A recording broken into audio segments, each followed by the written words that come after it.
예, 우리 권사님도 기도하셨지만 튀르키예 대지진으로 많은 사람이 죽고 다쳤지요. 19,000명이 넘는 사람이 죽었다고 하는데 옆에 있는 나라 시리아까지 더하면 2만 명이 훨씬 넘어가고 아마 합치면 한 20만 명에 이르지 않을까 그렇게 예상이 된다고 합니다. 아직도 오늘 우리가 예배 드리는 이 시간에도 건물덤에 깔려 죽어가는 사람들도 많은 거죠. 정말 끔찍한 일이고 세계 곳곳에서 구조대를 보냈다고 합니다. 한 어린 남매가 17시간 동안 깔려 있다가 살아나왔는데요. 그 누나가 동생 머리를 감싸 안고 17시간을 버텼다고 합니다. 그 어린 아이들도 그렇게 많이 죽었다 생각하면 참 가슴이 아픈데, 그 더 가슴 아픈 일은 그 동생을 감싸는 누나가 이 구조대를 보자마자 이렇게 말했다고 하죠. 우리를 살려주시면 당신 노예가 될게요. 그 아이는 도대체 어떻게 살아왔길래 그 상황에서 그런 말을 했을까, 그런 생각도 들고 그 아이가 얼마나 살고 싶었으면 그런 말을 할까. 아무튼 안타까운 일입니다. 우리가 위에서 기도해야 될 때이라고 생각합니다. 웬만한 사람들이라면 그 아이와 마찬가지로 그 죽음 앞에서 살려고 몸부림치지요.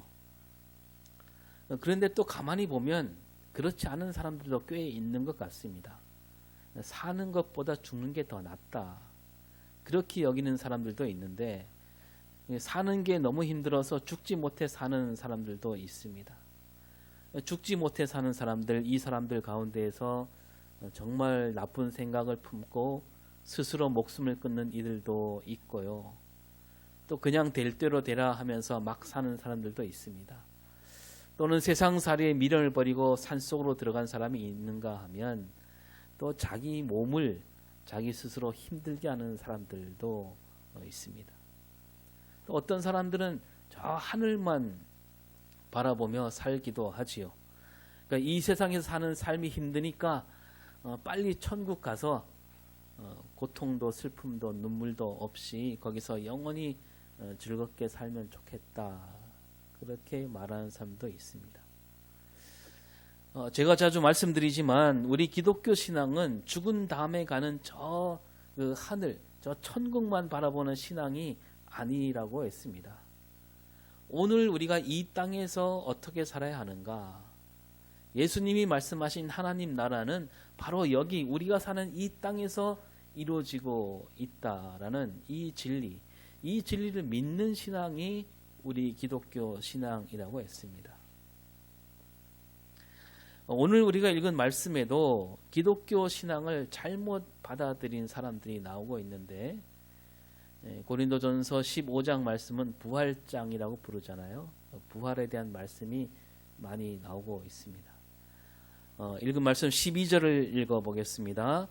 그리스도께서 죽은 자 가운데서 다시 살아나셨다 전파되었거늘 너희 중에 어떤 사람들은 어찌하여 죽은 자 가운데서 부활이 없다 하느냐.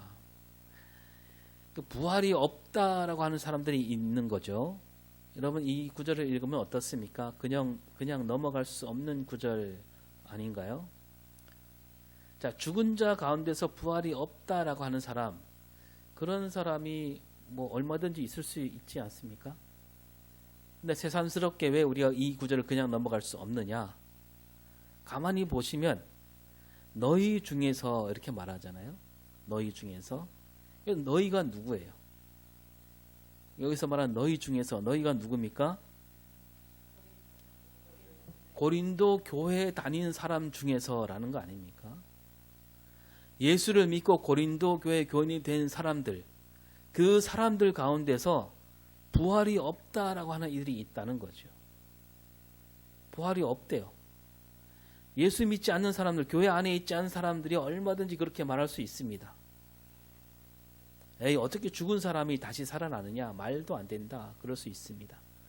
그런데 오늘 말씀에서는 지금 바울이 쓴 편지는 안 믿는 사람에게 보낸 편지가 아니라 고린도 교회에다 보낸 편지잖아요. 그 고린도 교회 안에 있는 사람들 가운데, 그 예수 믿는 사람들 가운데 죽은 자 가운데서 다시 사는 부활이 있을 수 없다, 그렇게 말하는 사람이 있다는 겁니다. 그 왜 그들은 예수를 믿으면서도 교회 안에 있으면서도 부활이 없다 그럴까요? 그 당시 부활이 없다라고 하는 사람들 보면 크게 둘이에요. 하나는 사두개인이고 또 하나는 아까 말한 예수를 아예 믿지 않는 사람들, 지금 교회 안에 없는 사람들이죠. 여러분, 사두개인들은 부활이 없다 그래요. 마태복음 22장 23절을 볼까요? 부활이 없다 하는 사두개인들이 그날 예수께 와서 물어 이르되. 예. 이 사두개인들은 그 율법을 잘 아는 사람들이고, 율법으로 아무리 살펴봐도 부활이 없지 않은가 예수님께 그렇게 따져 묻고 있는 거죠. 근데 이 사람들은 율법을 잘 알기는 하지만 그 율법에 담긴 뜻은 제대로 알지 못하는 사람들이어서 그렇게 말하는 거고, 또 이 사두개인들은 이 로마에 빌붙어 사는 사람들입니다. 그 권력에 빌붙어서 잘 먹고 잘 사는 사람들이 사두개인들인데, 그들은 그냥 이렇게 살다가 죽으면 그만이다, 그렇게 믿고 싶은 거고, 그래서 보면 이 사람들은 부활이 두려운 거죠. 다시 살아나게 되면 자기들이 저질렀던 부끄러운 일들이 다 드러나게 되니까 부활이 없다 믿고 싶은 거죠. 어쨌든 지금 이 고린도 교회 안에는 그 사두개인들이 있을 리가 없겠지요. 있다 하더라도 이제는 사두개인이 아니라 예수님 부활을 믿는 그리스도인이 된 사람들이에요. 따라서 이 편지, 바울이 지금 하고 있는 이 말은 부활이 없다라고 하는 사두개인들에게 하는 말이 아니라는 거예요. 그렇다면 이 고린도 교회 교인들 가운데 부활이 없다라고 하는 사람들, 그 사람들은 왜 그렇게 생각하고 있을까요? 그 고린도 교회 안에 어떤 사람들이 도대체 부활이 없다고 하느냐, 그거 살피기 앞서서 그럼 이 사람들이 부활이 없다, 이 말이 무슨 뜻으로 그렇게 말하는지 좀 들여다보면 다시 12절을 봅니다. 그리스도께서 죽은 자 가운데서 다시 살아나셨다 전파되었거늘 너희 중에서 어떤 사람들은 어찌하여 죽은 자 가운데서 부활이 없다 하느냐. 자, 어떤 사람들은 어찌하여 죽은 자 가운데서 부활이 없다 하느냐, 이렇게 말하고 있잖아요. 그래서 오늘 말씀을 잘 읽어보면 그리스도가 다시 살아나신다라는 말과 죽은 자가 다시 살아난다 말을 이게 따로 떼놓고 말하고 있는 것을 보게 됩니다. 13절도 볼까요? 만일 죽은 자의 부활이 없으면 그리스도도 다시 살아나지 못하셨으리라. 자, 이 죽은 자의 부활이 없으면 그러잖아요. 죽은 자의 부활과 그리스도가 다시 살아나는 거 따로 얘기하고 있죠. 또 16절을 볼까요? 만일 죽은 자가 다시 살아나는 일이 없으면 그리스도도 다시 살아나신 일이 없었을 터이요. 예, 만일 죽은 자가 다시 살아나는 일이 없으면 하고 그 다음에 그리스도도 다시 살아나신 일이 없을 터이요. 이게 따로 말하고 있는 거예요.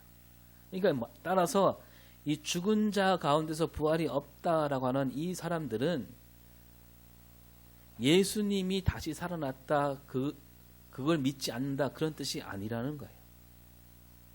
이 사람들은 예수님 부활을 받아들인 사람들이에요.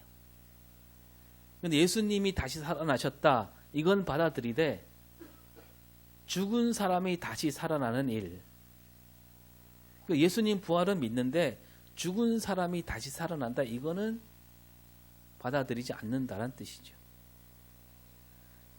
그러니까 예수님 부활을 믿으니까 교회에 온 거 아니겠어요? 그러나 그거는 믿어요. 근데 죽은 사람이 다시 살아난다, 이거는 있을 수 없는 일이다. 그렇다면 이 사람들은 왜 그렇게 생각할까요? 예수님 부활은 믿고 받아들일 수 있지만 죽은 사람이 다시 산다, 이거는 왜 믿지 않고 받아들이려고 하지 않을까요? 이 사람들이 어떤 사람들일까? 그 시대로 거슬러 올라가면 두 가지입니다.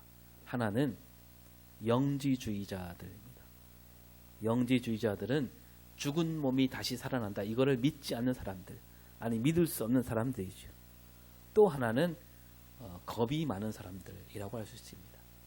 죽은 사람이 다시 살아난다, 이것을 두려워하는 사람들이 있다는 거죠. 몸이 다시 산다, 이것을 왜 두려워하는지 먼저 살피고 영지주의자들에 대해서 뒤에 살펴보겠습니다. 자, 부활을 두려워하는 사람들, 왜 그들은 부활을 두려워하는가? 더 꼬지고 말하면 부활을 두려워하기보다는 이 고통과 죽음을 두려워하는 거예요. 자, 이 사람들이 예수님을 믿잖아요. 예수님이 다시 살아나셨다, 그것을 믿는 사람들이에요. 예수님이 다시 사셨다 믿는다라고 한다면 예수님이 죽으신 것을 아는 사람들이죠. 그리고 그 예수님이 죽으실 때 십자가에 달려서 엄청난 고통을 겪으셨다는 것을 잘 알고 있습니다. 그래서 부활은 좋지만 그 부활 앞에 있는 고통과 죽음, 그거는 정말 두려운 일인 거죠. 그래서 부활을 받아들이려고 하지 않고 있는 거예요. 예수님은 죽음에서 다시 살아나셨지만 그것은 예수님이니까 그런 것이고, 자기들에게는 앞으로 부활이 없다고 생각하는 거예요. 그러니까 부활이 없어야 고통도 없고 십자가도 없는 거 아니겠어요? 그래서 십자가 고통과 죽음을 겪지 않으려고 부활이 없다 이렇게 믿고 싶은 겁니다. 그러니까 내가 부활한다라고 믿는다면 나도 예수님처럼 십자가 달려서 죽고 고통당하고 죽게 되는구나. 그러니까 나는 부활 안 해도 돼. 예수님이 부활했으면 됐지. 그게 뭡니까? 그냥 죽지 않고 이대로 살다가 바로 천국에 들어가면 좋겠다라는 거예요. 고통과 십자가, 그걸 지지 않으려는 마음이 이 몸이 다시 사는, 죽은 사람이 다시 사는 그 부활을 믿지 못하게 하는 겁니다. 이 사람들의 신앙은 뭐예요? 부활 신앙이 아니고 불멸 신앙이에요. 불멸 신앙. 이 말씀은 언젠가 제가 찾아보니까 2015년에 드린 말씀 가운데 있는데, 진시 황제가 불로초를 찾으려고 했듯이 고통과 죽음 없이 영원히 사는 삶을 바라고 있으니까 이 사람들은 부활이 없다 그렇게 믿고 싶은 거죠. 그러니까 자기들도 십자가 고난과 죽음에 이르기 전에, 예수 믿다 보면 그럴 일이 생길 거 아닙니까? 십자가 고난과 죽음에 이르기 전에 예수님이 빨리 오시기를 바라는 사람들. 나 그거 겪지 않고, 십자가 겪지 않고 예수님이 오시면 좋겠다. 그러니까 나에게는 뭐가 필요 없다? 나한테는 부활이 필요 없는 거예요. 그러나 우리 기독교 부활 신앙은 죽음을 받아들이는 신앙이에요. 예수님이 십자가에 달려 죽으셨을 때 하나님이 그 죽음을 받아들이셨다는 뜻 아닙니까? 그 죽음을 받아들일 때 거기에 비로소 부활 역사가 나타난다는. 우리가 진정으로 예수를 믿는다면 우리 삶이 죽어야 마땅한 겁니다. 죽음을 받아들여야 돼. 그리고 주님께서 우리를 다시 살리시리라. 그 믿음으로 살아야 되는 거죠. 바울이 뭐라고 합니까? 나는 날마다 죽노라. 우리는 그 죽음을 받아들여야 되는 거예요. 불멸신앙이 아니라 부활신앙을 가져야 되는 거죠. 고통과 죽음을 받아들일 수 있는 신앙으로 살아갈 수 있어야 됩니다. 여러분, 우리 몸에 있는 세포들은 날마다 죽어요. 그리고 다시 새로운 세포가 살아나지 않습니까? 그런데 우리 세포 가운데 영원히 죽지 않는 세포가 있다면 그 세포를 가리켜 뭐라고 부릅니까? 암세포라 그러는 거예요. 폐에 있는 세포가 죽지 않고 커지기만 한다 그러면 그 사람은 폐암에 걸린 거고, 위에 있는 세포가 그러면 위암에 걸린 거예요. 우리가 고통을 마다하지 않고 죽음을 받아들일 때 우리 삶은 날마다 새롭게 된다는 겁니다. 자, 그리고 고린도 교회 안에 죽은 자가 다시 살아나는 부활을 믿지 않는 사람들 가운데 누가 있다 그랬습니까? 사두개인. 예. 사두개인이 아니고 뭐죠? 영지주의자들이요. 영지주의자들. 이 사람들도 예수님을 믿어요. 믿으니까 교인이 됐겠지요. 십자가 사건 뒤 제자들 앞에 예수님이 나타나셨다, 이것을 믿습니다. 그런데 예수님이 몸으로 다시 살아나셨다. 이거는 믿지 못하겠다는 거예요. 예수님 몸이 나타났다 이게 아니라 우리에게 나타나신 그분은 예수님 몸이 아니고 예수님 영이다 이거예요. 더 나아가서 예수님이 저 하늘에서 오셨는데 그 예수님이 우리한테 몸으로 오실 리가 없다. 영으로 오셨다. 그 영으로 오셨으니까 십자가 달리셨더라도 죽지 않으셨고 그리고 우리에게 나타날 수 있는 거 아니냐. 이렇게 생각하는 사람들이 영지주의자들입니다. 이 영지주의자들이 초대교회 안에 많았습니다. 이 사람들은 다들 하나님을 믿는 사람들이고 하나님은 거룩하시고 영광스럽고 아름답고 깨끗하시고 그런 하나님, 그 하나님이 이런 몸을 입고 오실 리가 있겠느냐 그거예요. 이 더러운 세상, 흠도 많고 탈도 많은 우리 몸, 언젠가 썩어 없어질 그 몸 안으로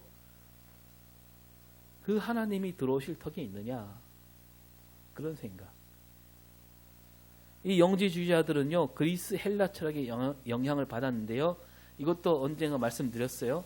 헬라 철학자 가운데 플라톤이라는 철학자가 있는데 이 사람이 뭐라고 말하냐면 우리 눈에 보이는 이 세상에서는 참된 진리를 찾을 수 없다.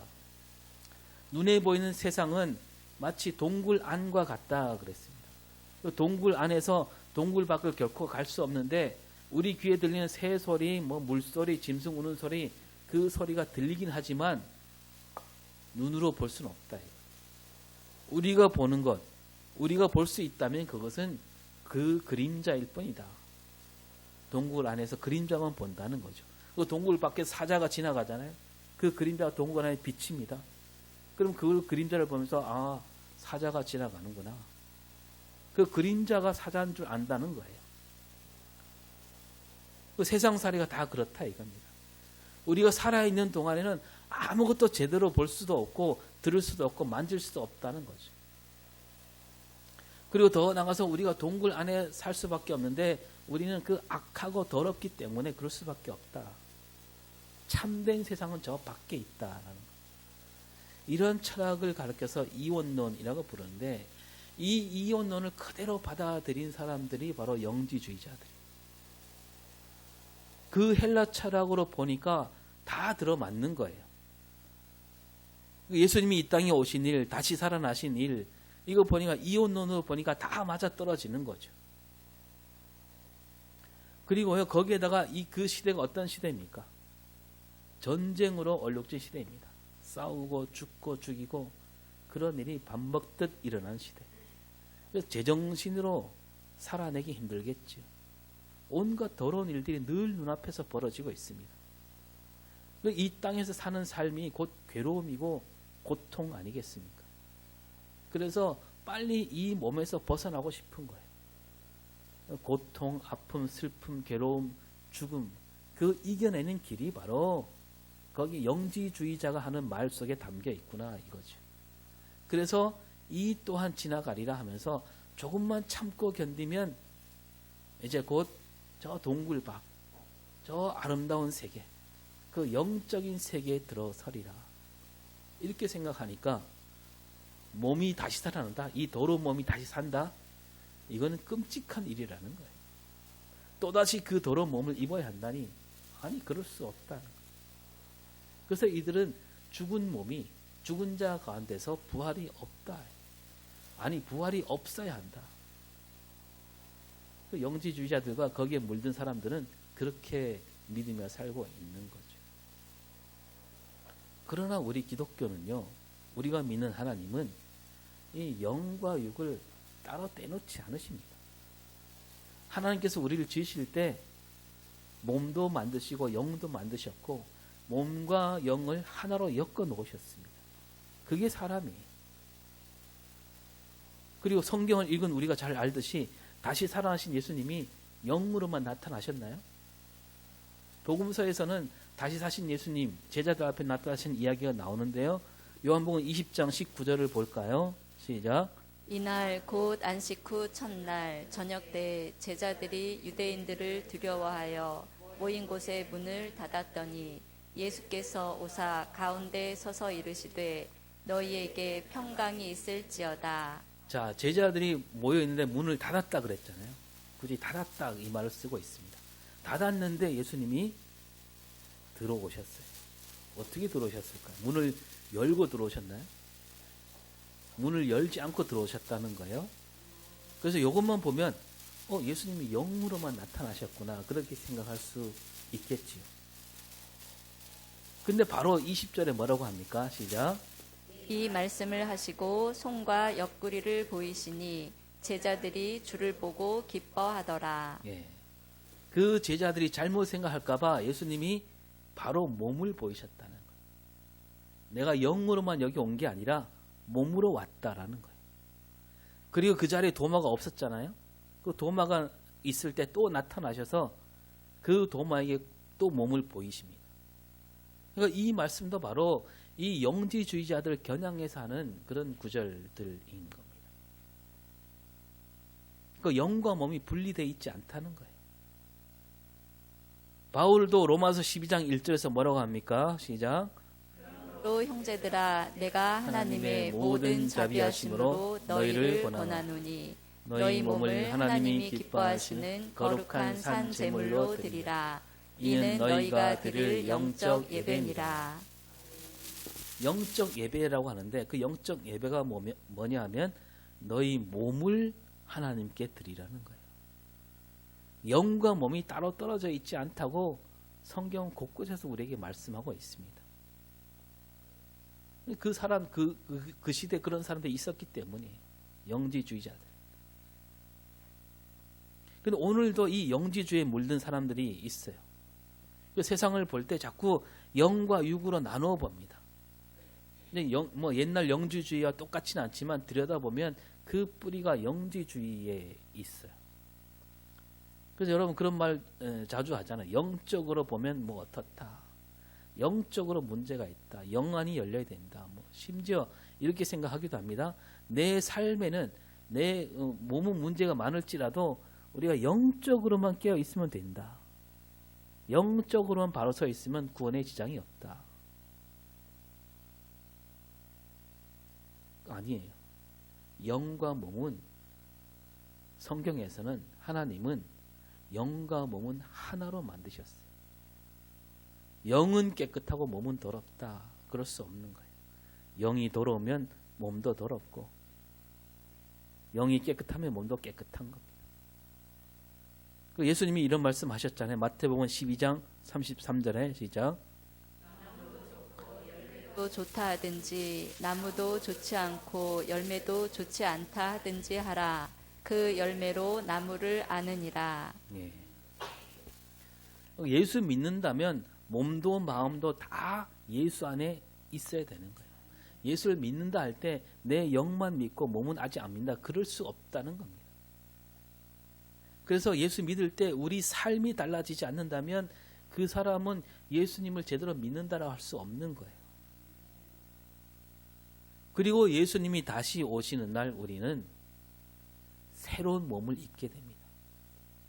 그리고 이 새로운 몸을 입는다 해서 지금 입고 있는 이 몸이 더러우니까 다 버리고 새로운 몸을 입는다. 그런 뜻이 아니죠. 오늘 말씀 뒤에 그런 말씀이 나와요. 사도 바울이 그런 말을 합니다. 15장 35절에 가면 시작. 누가 묻기를 죽은 자들이 어떻게 다시 살아나며 어떠한 몸으로 오느냐 하리니. 죽은 사람이 다시 살아날 것을 믿지 않은 이들이 묻기를 죽은 사람이 다시 살아난다고 할 때 목숨이 끊어지고 죽게 되는데 어떻게 다시 살아나며 숨이 목으로 넘어가면 몸이 썩게 될 텐데 다시 살아나면 그 어떤 몸이 뭐로 살 수 있겠느냐. 자기 상식으로는 죽은 사람이 다시 살아나는 거 있을 수 없다는 거죠. 영혼은 다시 돌아온다 해도 그 몸을 어떻게 다시 쓸 수 있겠느냐. 그 몸이 어디서 오겠느냐.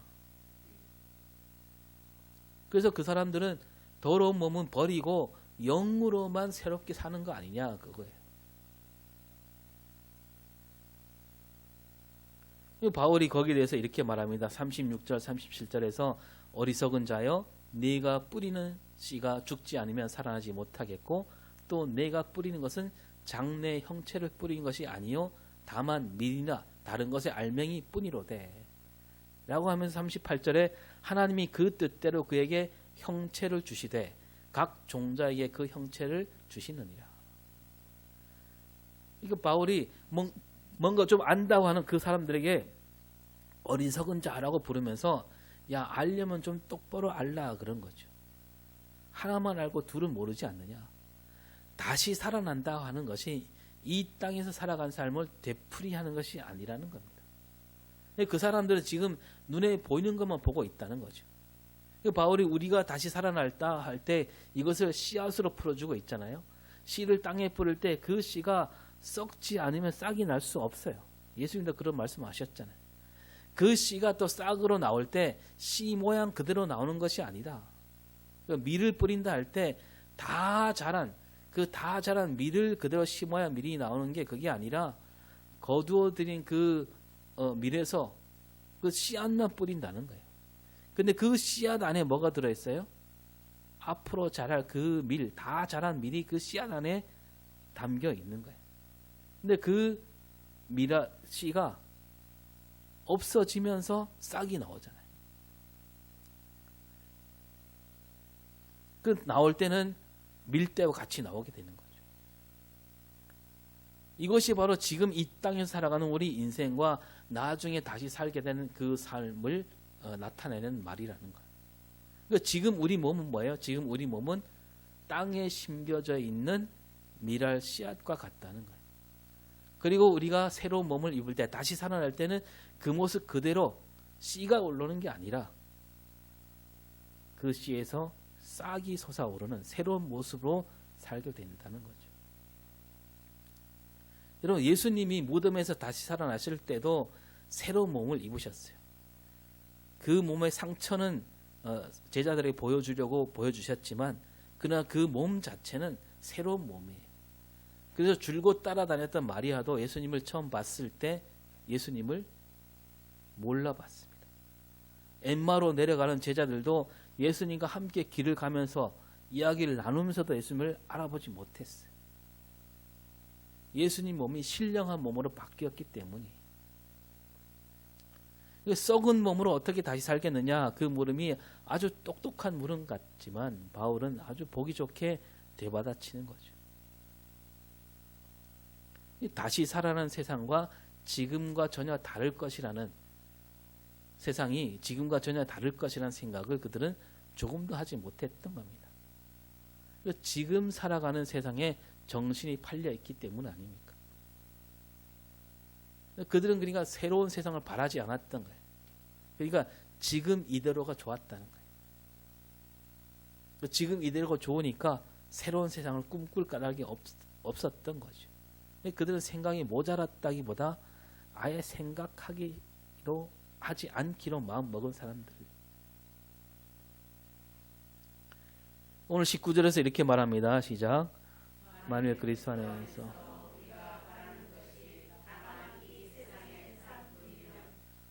사람 가운데 우리가 더욱 불쌍한 자이리라. 예수 믿는 사람들은 어렵게 살 수밖에 없는 시대잖아요. 어렵고 힘겹게 삽니다. 온몸이 일그러집니다. 그러나 그렇게 살아야, 다른 말로 하면 한 알의 밀이 썩어야 새롭게 열리는 거예요. 그런데 다시 사는 일이 없다면 예수 믿는 사람보다 불쌍한 사람이 없다라는 거죠. 오늘도 많은 사람이 그렇게 살아가고 있습니다. 다시 오시는 예수님과 새로운 세상에 살아갈 것을 바라지 않는 이들. 그냥 이 세상에서 즐길 거 다 즐기고 먹고 싶은 거 먹고 살면 그만이다. 사람들이 그래서 예수를 안 믿는 거 아니겠어요? 우리 그리스도인들 그럴 수 없잖아요. 지금 이 세상이 전부가 아니라 우리 주님과 더불어 새로운 몸을 입고 새로운 세상에서 살게 되리라는 그 믿음으로 우리는 살아가야 된다는 거죠. 그리고 몸이 다시 산다라고 하는 이 부활신앙은 창조신앙으로 이어집니다.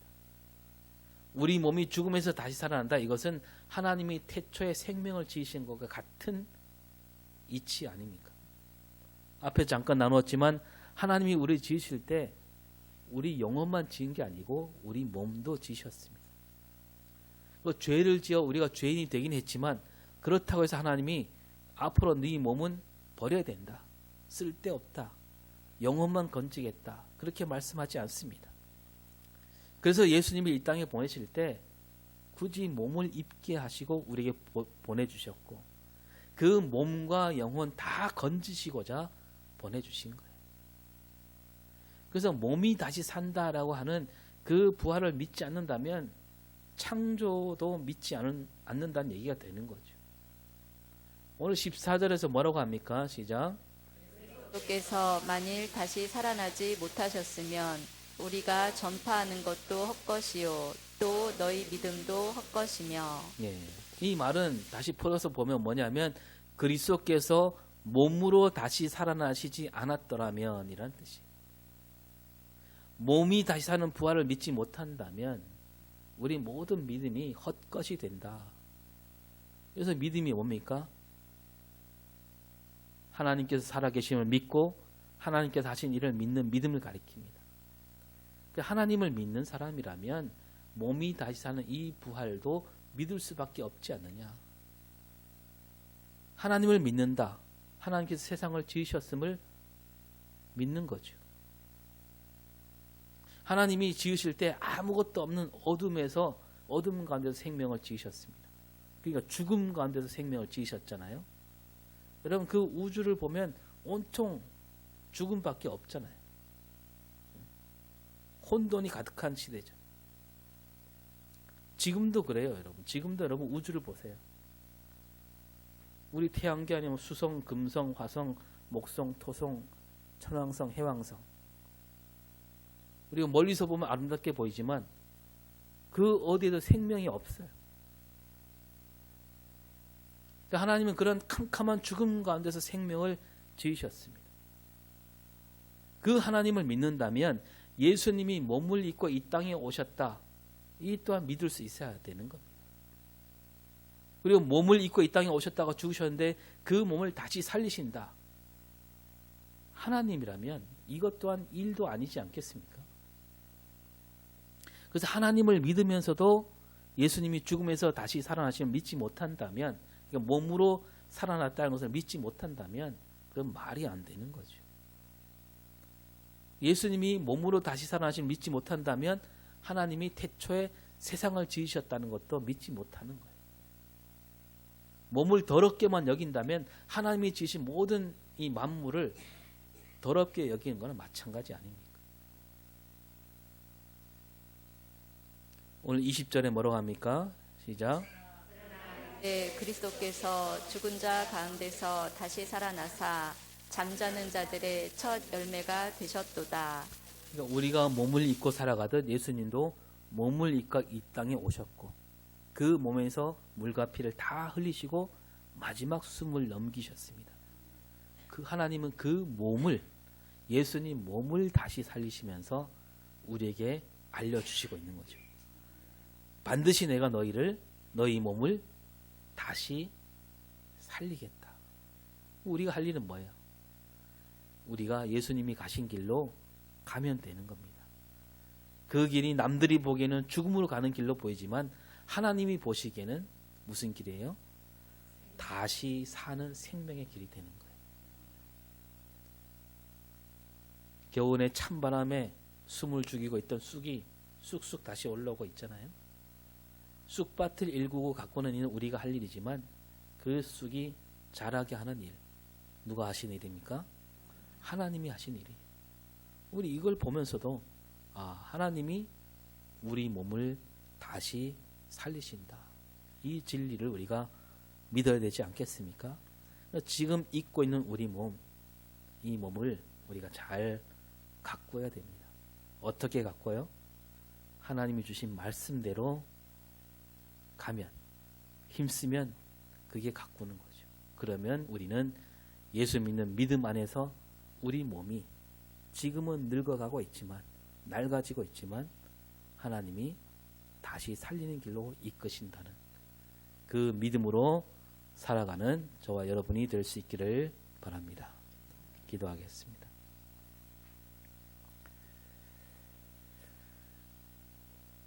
주님께서 이 땅에 오셔서 십자가에 달려 돌아가셨고 그 몸을 하나님이 다시 살리셨습니다.